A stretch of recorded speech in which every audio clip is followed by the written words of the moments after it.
Hello ಎಲ್ಲರಿಗೂ ನಮಸ್ಕಾರ. ಹೇಗಿದ್ದೀರಾ? ನಾನಂತೂ ತುಂಬ ಚೆನ್ನಾಗಿದ್ದೀನಿ. ಇಷ್ಟು ದಿನ ಸುತ್ತಾಡ್ಕೊಂಡಿದ್ದೆ, ಅದಕ್ಕೆ ವ್ಲಾಗ್ ಹಾಕೋದಕ್ಕೆ ಆಗಿಲ್ಲ. ಇದು ತುಂಬ ಹಳೆಯ ವ್ಲಾಗ್. ಇವತ್ತು ನಾನು ನನ್ನ ಮಗಳಿಗೆ ಹೆಲ್ದಿಯಾಗಿರೋ ಸರಿನ ಮಾಡ್ತಾಯಿದ್ದೀನಿ. ಅದಕ್ಕೆ ಕುಂಬಳಕಾಯಿ, ಬೀಟ್ರೂಟ್, ಜೀರಿಗೆ, ಮೆಣಸು ಹಾಕಿ ರುಬ್ಕೊಂಡು ಒಂದು ಪ್ಯಾನ್ಗೆ ತುಪ್ಪ ಹಾಕಿ ರುಬ್ಬಿರೋಂಥ ಮಿಶ್ರಣನ ಇದರೊಳಗಡೆ ಹಾಕಿ ಅದಕ್ಕೆ ಸ್ವಲ್ಪ ಉಪ್ಪು ಸೇರಿಸಿ, ಕಲ್ಲುಪ್ಪೆ ನಾನು ಒಳಗೆ ಯೂಸ್ ಮಾಡೋದು, ಪುಡಿ ಉಪ್ಪು ಯೂಸ್ ಮಾಡೋದಿಲ್ಲ. ಚೆನ್ನಾಗಿ ಫ್ರೈ ಮಾಡ್ಕೋಬೇಕು. ಅದು ಹೆಂಗಂದರೆ ತುಪ್ಪ ಬಿಟ್ಕೋಬೇಕು, ಅಲ್ಲಿವರೆಗೂ ಫ್ರೈ ಮಾಡ್ಕೋಬೇಕು. ಅದು ಫ್ರೈ ಆಗೋಷ್ಟರಲ್ಲಿ ನಾನು ರಾಗಿ ಹಿಟ್ಟು ಮೊಳಕೆ ಕಟ್ಟಿ ರುಬ್ಕೊಂಡಿದ್ದೆ, ಅದನ್ನು ಇಲ್ಲಿ ಒಂದು ಸ್ವಲ್ಪ ನೀರಲ್ಲಿ ಹಾಕಿ ಮಿಕ್ಸ್ ಮಾಡಿ ಇಟ್ಕೊಂಡಿದ್ದೀನಿ. ಅದು ಹೊಟ್ಟೆಲ್ಲ ಕೆಳಗಡೆ ಕುತ್ಕೊಂಡು ಅದು ಏನಂತಾರೆ ಜರಡಿ ಹಿಡ್ದಾಗ ಬರುತ್ತಲ್ಲ, ಅದೆಲ್ಲ ಕೆಳಗಡೆ ಕುತ್ಕೊಳ್ಳುತ್ತೆ ಅಂತ ಈ ಥರ ಮಾಡ್ತಾಯಿದ್ದೀನಿ. ಇವಾಗ ಇದು ಎಣ್ಣೆ ಬಿಟ್ಕೊಂಡಿದೆ. ಈಗ ನಾನು ಈ ಸೋದಿಸೋದು ಏನಂತಾರೆ ಇದನ್ನು, ಅದರಲ್ಲಿ ಸ್ವಲ್ಪ ಚೆನ್ನಾಗಿ ಈ ಥರ ಮಾಡ್ಕೋತಾ ಇದ್ದೀನಿ. ಸ್ಪೂನಲ್ಲಿ ಏನೂ ಮಾಡಲ್ಲ, ಸುಮ್ಮನೆ ಹಾಗೆ ಶೇಕ್ ಮಾಡಿಕೊಂಡ್ರೆ ನಮಗೆ ಹಿಟ್ಟೇನಿದೆ ಅದು ಮಾತ್ರ ಕೆಳಗಡೆ ಬಿದ್ದು ಹೊಟ್ಟೆಲ್ಲ ಇಲ್ಲೇ ಉಳ್ಕೊಳ್ಳುತ್ತೆ. ಆಗ ಮಕ್ಕಳಿಗೆ ತಿನ್ನೋದಕ್ಕೆ ಮತ್ತು ಜೀರ್ಣ ಆಗೋದಕ್ಕೆ ಎಲ್ಲ ಚೆನ್ನಾಗಿರುತ್ತೆ ಅಂತ ನಾನು ಈ ಥರ ಮಾಡ್ಕೊತೀನಿ. ಪ್ಲೇನ್ ಮಾಡಿಕೊಂಡ್ರು ನಾನು ಇದೇ ಥರ ಮಾಡ್ಕೊಳ್ಳೋದು. ಈಗ ಅದು ಎರಡು ಮಿಕ್ಸ್ ಆದಮೇಲೆ ಚೆನ್ನಾಗಿ ಅದು ಗೊತ್ತಾಗುತ್ತಲ್ಲ, ಹಿಟ್ಟು ಫ್ರೈ ಆಗೋವರೆಗೂ ಚೆನ್ನಾಗಿ ಅದಕ್ಕೆ ಮುದ್ದೆ ಅದಕ್ಕೆ ಬರೋವರೆಗೂ ಚೆನ್ನಾಗಿ ಮಿಕ್ಸ್ ಮಾಡಿಕೊಂಡು ಸಿಮ್ಮಲ್ಲಿ ಇಟ್ಕೊಂಡು ಮಾಡ್ಕೋಬೇಕು. ಇದನ್ನೆಲ್ಲ ಐ ಫ್ಲೇಮಲ್ಲಿ ಇಟ್ಕೊಂಡ್ರೆ ತಳ ಹಿಡಿದು ಬಿಡುತ್ತೆ, ಮಕ್ಳಿಗೂ ತಿನ್ನೋದಕ್ಕೆ ಚೆನ್ನಾಗಿ ಅನಿಸಲ್ಲ, ಅರ್ಧಂಬರ್ಧ ಬೆಂದ್ಬಿಡುತ್ತೆ ಅಂತ. ತಳ ಹಿಡಿಸ್ಬಾರ್ದು, ಹಾಗೆ ತಿರುಗಿಸ್ಕೊತಾನೆ ಇರಬೇಕು. ತೊದಲ್ತಾ ಇದ್ದೀನಿ ಯಾಕಂದರೆ ಬಾಯಲ್ಲಿ ಗಾಯ ಆಗಿದೆ, ಐ ಆಮ್ ಸೋ ಸಾರಿ. ಇದನ್ನು ಈ ಥರ ಮಿಕ್ಸ್ ಮಾಡ್ಕೊತಾನೆ ಇರಬೇಕು ಸಿಮ್ಮಲ್ಲಿ ಇಟ್ಕೊಂಡು, ಇಲ್ಲಾಂದರೆ ಗಂಟು ಬಂದುಬಿಡುತ್ತೆ, ಇಲ್ಲಾಂದರೆ ತಳ ಹಿಡಿದು ಬಿಡುತ್ತೆ. ಅದಕ್ಕೆ ಈ ಥರ ತಿರುಗಿಸ್ಕೊತಾ ಚೆನ್ನಾಗಿ ಎಣ್ಣೆ ಬಿಡೋವರೆಗೂ ತಿರುಗಿಸ್ಕೋಬೇಕು. ನೋಡಿ ನನ್ನ ಮಗಳು ಎಷ್ಟು ಚೆನ್ನಾಗಿ ತಿಂತಾಳೆ ಈ ಥರ ಎಲ್ಲ ಮಾಡಿಕೊಟ್ರೆ ಅಂತ.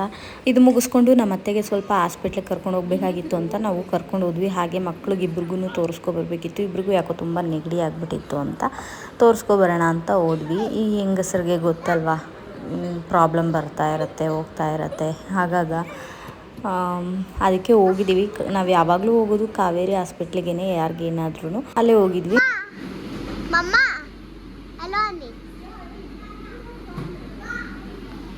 ಇನ್ನು ನಾನು ಫೀಡ್ ಮಾಡೋದ್ರಿಂದ ನನಗೂ ಹಶ್ವಾಗುತ್ತಲ್ವ ಬೇಗ, ಅದಕ್ಕೆ ಅಲ್ಲೇ ಸಿಂಪಲಾಗಿ ಏನಾದರೂ ತೊಗೊಂಡು ತಿನ್ನೋಣ ಅಂತ ತೊಗೊಂಡ್ವಿ. ಒಂದು ಬರ್ಗರ್ ತೊಗೊಂಡ್ವಿ, ಹಾಗೆ 2 ರೋಲ್ ತೊಗೊಂಡ್ವಿ. ಯಾಕಂದರೆ ಮನೆಗೆ ಹೋಗಿ ಅಡುಗೆ ಮಾಡ್ಕೊಂಡು ತಿನ್ನೋಣ ಹೊಟ್ಟೆ ತುಂಬ. ಇದೆಲ್ಲ ತಿನ್ನೋದ್ರಿಂದ ಹೊಟ್ಟೆ ತುಂಬಲ್ಲ, ನನಗಂತೂ ಅನ್ನನೇ ಇರಬೇಕು, ಬೇರೆ ಎಲ್ಲ ಆಗಲ್ಲ. ಇನ್ನು ಡಾಕ್ಟ್ರು ಕೂಡ ಬಂದಿರಲಿಲ್ಲ ಅಂತ ನಾವು ಮತ್ತೆ ಕಾಫಿ ತೊಗೊಂಡ್ವಿ. ಕಾಫಿ ಅಂತೂ ಚೆನ್ನಾಗೇ ಇರಲಿಲ್ಲ. ಇಲ್ಲಿ ಒಳಗಡೆ ನಮ್ಮ ಅತ್ತೆಗೆ ಚೆಕ್ ಮಾಡ್ತಾಯಿದ್ದಾರೆ ಡಾಕ್ಟರ್. ಕಲ್ಲ ಏನು ಮಾಡ್ತಾಯಿದ್ದೀರಾ? ಹಾಸ್ಪಿಟ್ಲಲ್ಲಿ ತಂದಿರೋದೆಲ್ಲ ಆಲ್ರೆಡಿ ತೆಗೆದು ನೋಡ್ತಾ ಇದೆಯಾ? ಪಾಪ ಹತ್ರ ಪೆನ್ಸಿಲ್ ಕಿತ್ಕೋ. ಸರಿ, ಆಟ ಆಡ್ರಿ, ನಾನು ಅಡುಗೆ ರೆಡಿ ಮಾಡ್ತೀನಿ. ಬಾಯ್, ಎಲ್ಲರಿಗೂ ಬಾಯ್. ಇನ್ನು ಬರೋಷ್ಟರಲ್ಲಿ 3 ಗಂಟೆ ಆಗೋಗ್ಬಿಟ್ಟಿತ್ತು. ಅಡುಗೆಗೆ ರೆಡಿ ಮಾಡಬೇಕು. ಬೆಳಗ್ಗೆ ಅರ್ಧಂಬರ್ಧ ರೆಡಿ ಮಾಡಿಟ್ಬಿಟ್ಟೋಗಿದೆ, ಅದನ್ನೇ ಕಂಟಿನ್ಯೂ ಮಾಡ್ತಾಯಿದ್ದೀನಿ. ಈಗ ಒಂದು ಪ್ಯಾನಲ್ಲಿ ಎಣ್ಣೆ ಹಾಕ್ಕೊಂಡು ಸ್ವಲ್ಪ ಚಕ್ಕೆ, ಲವಂಗ, ಬೆಳ್ಳುಳ್ಳಿ, ಶುಂಠಿ ಮತ್ತು ಹಸಿಮೆಣಸಿನ್ಕಾಯಿ ಹಾಕ್ಕೊಂಡು ಇದನ್ನು ಚೆನ್ನಾಗಿ ಫ್ರೈ ಆದಮೇಲೆ ಈರುಳ್ಳಿ ಹಾಕ್ಕೋತಾ ಇದ್ದೀನಿ. ಇದು 1.5 ಈರುಳ್ಳಿ ಇರಬಹುದೇನೋ ಗೊತ್ತಿಲ್ಲ, ಮರ್ತೋಗ್ಬಿಟ್ಟಿದ್ದೀನಿ. ತುಂಬ ಹಳೆ ವೀಡಿಯೋ ಇದು. ಕಣ್ಣಳತೆಯಲ್ಲಿ ನಾನೆಲ್ಲ ಮಾಡೋದು. ಈರುಳ್ಳಿ ಜೊತೆಗೆ ಸ್ವಲ್ಪ ಉಪ್ಪು ಹಾಕ್ಕೊಂಡ್ರೆ ಬೇಗ ಫ್ರೈ ಆಗುತ್ತೆ. ಉಪ್ಪು ಹಾಕ್ಕೊಂಡಾದ್ಮೇಲೆ ಅದಕ್ಕೆ ಸ್ವಲ್ಪ ಕೊಬ್ಬರಿ ಸೇರಿಸ್ಕೊತಾ ಇದ್ದೀನಿ. ಕೊಬ್ಬರಿನೂ ಸ್ವಲ್ಪ ಫ್ರೈ ಮಾಡ್ಕೋಬೇಕು. ಹಾಗೆಯೇ ಇವತ್ತು ನಾನು ಮಾಡ್ತಾ ಇರೋದು ಮಶ್ರೂಮ್ ಸಾಂಬಾರು. ಈ ಥರ ಮಾಡ್ಕೊಳ್ಳೋದ್ರಿಂದ ಸೇಮ್ ಮಟನ್ ಸಾಂಬಾರು ಇದ್ದಂಗೆ ಇರುತ್ತೆ. ಕಡಲೆಪಪ್ಪು ಏನಕ್ಕೆ ಹಾಕ್ತಾಯಿದ್ದೀನಿ ಅಂದರೆ ಮಶ್ರೂಮು ನೀರು ಬಿಟ್ಕೊಬಿಡುತ್ತಲ್ಲ, ಸ್ವಲ್ಪ ತಿಳಿ ಆಗಿಬಿಡುತ್ತೆ. ಕಡಲೆಪಪ್ಪು ಹಾಕೋದ್ರಿಂದ ಸಾಂಬಾರು ಸ್ವಲ್ಪ ತಿಕ್ನೆಸ್ ಆಗಿರುತ್ತೆ ಅಂತ ಕಡಲೆಪಪ್ಪು ಸೇರಿಸ್ಕೊತಾ ಇದ್ದೀನಿ. ಇದೇ ಪ್ರೊಸೀಜರಲ್ಲಿ ಮಾಡಿ ನೋಡಿ, ತುಂಬ ಚೆನ್ನಾಗಿರುತ್ತೆ. ಸೇಮ್ ಮಟನ್ ಸಾಂಬಾರು ಥರನೇ ಇರುತ್ತೆ. ವಾವ್, ಮಸ್ತಾಗಿರುತ್ತೆ ತಿನ್ನೋದಕ್ಕೆ. ಸ್ವಲ್ಪ ಫ್ರೈ ಆದಮೇಲೆ ಅದ್ರ ಜೊತೆಗೆ ಟೊಮೆಟೊ ಸೇರಿಸ್ಕೊತಾ ಇದ್ದೀನಿ. ಟೊಮೆಟೊ ಫುಲ್ ಸಾಫ್ಟನ್ನು ಆಗಬೇಕು. ಫುಲ್ ಸಾಫ್ಟ್ ಆದಮೇಲೆ ಇದು ಲಿಡ್ ಕ್ಲೋಸ್ ಮಾಡ್ಕೊಳ್ಳೋದ್ರಿಂದ ಬೇಗ ಸಾಫ್ಟ್ ಆಗುತ್ತೆ ಅಂತ ನನ್ನ ನಂಬಿಕೆ. ಇದು ಆಗುತ್ತೋ ಇಲ್ವೋ ಅದು ನಿಜವಾಗೂ ಗೊತ್ತಿಲ್ಲ. ಲಿಡ್ ಕ್ಲೋಸ್ ಮಾಡ್ಕೊಂಡಾದ್ಮೇಲೆ ನಾನು ಈ ಮಸಾಲೆಗಳನ್ನ ಸೇರಿಸ್ಕೊತಾ ಇದ್ದೀನಿ. ಸೇರಿಸ್ಕೊಂಡು ಚೆನ್ನಾಗಿ ಇದು ಹಸಿ ವಾಸನೆ ಹೋಗೋ ತನಕ ಫ್ರೈ ಮಾಡಬೇಕು. ಹಸಿ ವಾಸನೆ ಹೋಗಾದ್ಮೇಲೆ ನಾವು ಇದಕ್ಕೆ ಕೊರಿಯಂಡರ್ ಮತ್ತು ಪುದೀನ ಇದೆರಡು ಸೇರಿಸ್ಕೋಬೇಕು. ಲಾಸ್ಟಲ್ಲಿ ಸೇರಿಸ್ಕೋಬೇಕು. ಕೆಲವೊಬ್ರು ಹಸಿದೇ ಹಾಕ್ತಾರೆ, ನನಗೆ ಅದು ಹಸಿ ವಾಸನೆ ಇಷ್ಟ ಆಗಲ್ಲ ಅಂತ ಹೇಳ್ಬಿಟ್ಟು ಸ್ವಲ್ಪ ಲಾಸ್ಟಲ್ಲಿ ಹಾಕ್ಕೊಂಡು ಚೆನ್ನಾಗಿ ಬಾಡಿಸ್ಕೊತೀನಿ. ಬಾಡಿಸ್ಕೊಂಡಾದ್ಮೇಲೆ ಇನ್ನೇನಿದೆ ಅದನ್ನು ತಣ್ಣಗಾಗೋದಕ್ಕೆ ಬಿಟ್ಟು ಮಿಕ್ಸಿಗೆ ಹಾಕಿ ರುಬ್ಬಬೇಕು. ಮ್ಯಾಜಿಕ್. ಅದಾದಮೇಲೆ ಮತ್ತೆ ಅದೇ ಪ್ಯಾನ್ಗೆ ಫ್ರೈ ಮಾಡ್ಕೊಂಡಿದ್ದು ಪ್ಯಾನ್ನೇ ಸ್ವಲ್ಪ ಒಳಗಡೆ ಮಾತ್ರ ಒಂಚೂರು ಸೋಪ್ ಹಾಕಿ ಏನಿಲ್ಲ ಸುಮ್ಮನೆ ಹಾಗೆ ತೊಳ್ಕೊಂಡಿದ್ದೀನಿ, ಸೋಂಬೇರಿ ಅಲ್ವ ನಾನು. ಅದಕ್ಕೆ ಸಾಸಿವೆ ಮತ್ತು ಹಿಂಗಂತೂ ಕಂಪಲ್ಸರಿ ಯೂಸ್ ಮಾಡೇ ಮಾಡ್ತೀನಿ. ಇದಾದಮೇಲೆ ನೋಡಿ ಮಶ್ರೂಮ್ ಎಲ್ಲ ಬ್ಲ್ಯಾಕ್ ಆಗೋಗ್ಬಿಟ್ಟಿದೆ. ಯಾಕೆ ಬ್ಲ್ಯಾಕ್ ಆಗಿದೆ ಅಂದರೆ ನಾನು ಹೇಳಿದ್ನಲ್ಲ, ಬೆಳಗ್ಗೆನೇ ಎಲ್ಲ ಕ್ಲೀನ್ ಮಾಡಿ ಇಟ್ಟಿದ್ದೆ. ಅರ್ಜೆಂಟಾಗಿ ಹಾಸ್ಪಿಟಲ್ಗೆ ಹೋಗಲೇಬೇಕು ಅಂತ ಹೇಳಿದ್ರು. ಹಾಗೆ ಎಲ್ಲ ನೀರಲ್ಲೇ ಬಿಟ್ಬಿಟ್ಟು ಓಡಿದ್ದಾಯಿತು. ಆಮೇಲೆ ಬಂದು ಅದ್ರ ಮೇಲೆ ಸ್ಕಿನ್ ತೆಗೆದು ಅದ್ರ ಜೊತೆಗೆ ಒಂದೇ ಹಾಲು ಸೇರಿಸ್ಕೊಂಡಿದ್ದೀನಿ ನಾನು. ಅದನ್ನು ಸ್ವಲ್ಪ ಎಣ್ಣೆಯಲ್ಲಿ ಫ್ರೈ ಮಾಡಿಕೊಂಡು ನಾವು ರುಬ್ಬಿರೋವಂಥ ಮಸಾಲೆನ ಹಾಕಿ ಸ್ವಲ್ಪ ತಿರುಗಿಸ್ಕೊಂಡು, ಅಂದರೆ ಎಲ್ಲನೂ ಒಂದು ಸ್ವಲ್ಪ ಮಿಕ್ಸ್ ಆಗೋ ಥರ.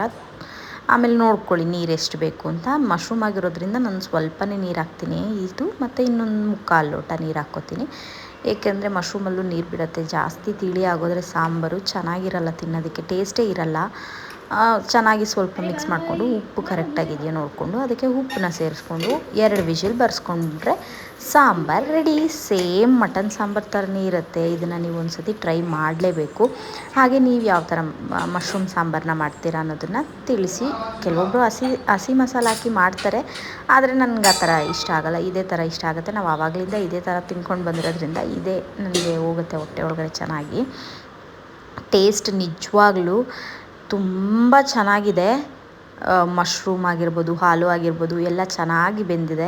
ಹದವಾಗಿ ಓವರ್ ಕುಕ್ಡ್ ಆಗಿಲ್ಲ, ಇಲ್ಲಾಂದರೆ ಸ್ವಲ್ಪ ಕುಕ್ಕಾಗಿದೆ ಆ ಥರ ಎಲ್ಲ ಏನಿಲ್ಲ. 2 ವಿಷಿಲ್ಗೆ ಕರೆಕ್ಟಾಗಿ ಬೆಂದಿದೆ. ಅನ್ನ ಜೊತೆ ಸಾಂಬಾರು ಸಖತ್ತಾಗಿತ್ತು. ಹೊಟ್ಟೆ ಬೇರೆ ತುಂಬ ಹಶ್ವಾಗಿತ್ತಲ್ಲ. ಅವ್ರ ತಂಗಿ ಹೆಂಗೆ ನಿಂತ್ಕೊಂಡ್ಲು ಅನ್ನೋದನ್ನ ಎಕ್ಸ್ಪ್ಲೈನ್ ಮಾಡ್ತಾಳೆ ಯಾವಾಗಳು, ಕೇಳಿಸ್ಕೊಳ್ಳಿ. ಮಿನಿ ಪಾಪು ಹೆಂಗೆ ನಿಂತ್ಕೊಂಡ್ಲು?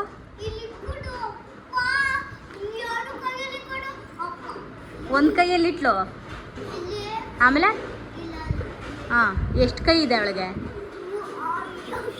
ಪಾಪುಗೆ ಎಷ್ಟು ಕೈ ಇದೆ? ಎಷ್ಟು ಕೈ? ನಿನಗೆ ಎಷ್ಟು ಕೈ ಇದೆ? ಅಷ್ಟು ಕೈ ಇದೆಯಾ? ತಗೋ.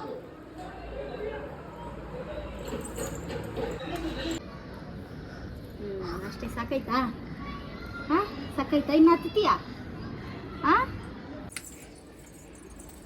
ನಿಪ್ಪಲ್ ತಗೋ ಅವಳ್ದು, ಹಿಡ್ಕೊ ಎಲ್ಗತ್ತೋಗ್ತಾ ಇದ್ದಿದ್ದು?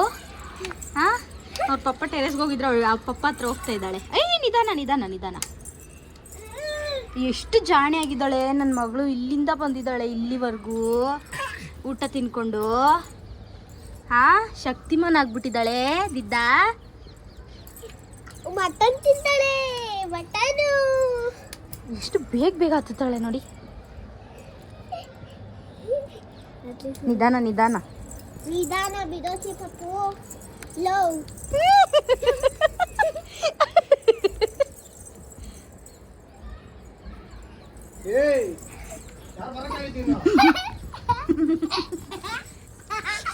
ಸಾಕು. ವೀಕೆಂಡ್ ಆಗಿರೋದ್ರಿಂದ ನಾನು ಇವಾಗ ಸ್ವಲ್ಪ ಅಮ್ಮ ಮನೆಗೆ ಕಡಿಮೆ ಹೋಗ್ತೀನಿ, ಡೈಲಿ ಹೋಗೋದಿಲ್ಲ ಅಂತ. ಸಂಡೇ ಅಮ್ಮ ಮನೆಗೆ ಹೋದೆ. ನಾವಿನ್ನು ಸ್ವಲ್ಪ ಕೆಲಸ ಇದೆ ಅಂತ ಮುಗಿಸ್ಕೊಂಡು ಹಾಗೆ ಮ್ಯಾಕ್ಸ್ಗೆ ಹೋಗಿ ಇಷ್ಟೆಲ್ಲ ಬಟ್ಟೆ ತಂದಿದ್ರು. ಟ್ರಿಪ್ಗೆ ಹೋಗೋದಿತ್ತು ಅಂತ ಮಕ್ಕಳಿಗೆ. ಹಾಗೆ ನನಗೊಂದು ಟಾಪ್ ತಂದಿದ್ರು. ಮತ್ತೆ ಏನಿಲ್ಲ, ಹಳೆ ವ್ಲಾಗ್ಸ್ನೆಲ್ಲ ನೋಡಿ ಸಪೋರ್ಟ್ ಮಾಡಿ. ಹೇಗಿದೆ ಅಂತ ಕಮೆಂಟ್ ಮಾಡಿ. ಬಾಯ್.